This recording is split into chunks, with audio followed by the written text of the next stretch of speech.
আমরা এখন সিটি হাটের মধ্যে ঢুকছি ফয়সাল মামার ভাজা মাংস খেতে।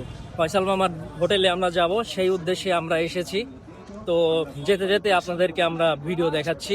সিটি হাটের খাবারের হোটেলগুলো হাটের একটু ভেতর দিকে অবস্থিত। আমরা একটু হাঁটাহাঁটি করে খুঁজে বের করলাম ফয়সাল ভাইয়ের হোটেল। হোটেলের সামনে ফয়সাল ভাই মাংস ভর্তি কড়াই নিয়ে বসে আছে এবং মাংস বেড়ে দিচ্ছে প্লেটে।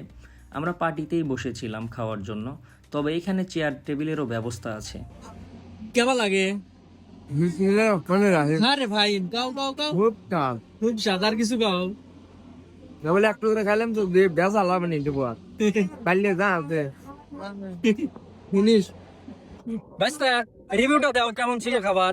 খাবারটা অনেক সুন্দর ছিল, যদিও আমাদের জন্য একটু দাম বেশি হয়ে যায়, তারপরে অনেক স্বাদ।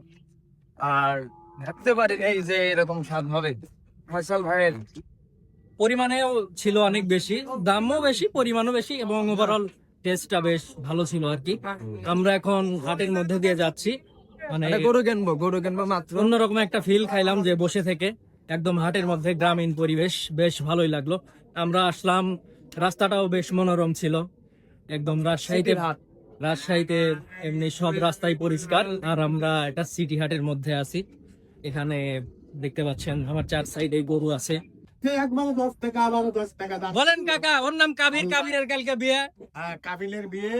আল্লাহ কাবিলকে তুমি ভালো পাত্রী দান করো, সৎ যোগ্য এবং আওরাতে হাসিনা কাম করো তাকে। তার বন্ধু বান্ধবেরা, তার বন্ধু বান্ধবরা উৎসাহিত সহিত মহান যোগ্য আল্লাহ। ঠিক আছে বাবা, ধন্যবাদ। আমরা এখন চলে যাচ্ছি আমাদের বাসার উদ্দেশ্যে। আজকের ভিডিও এতটুকুই।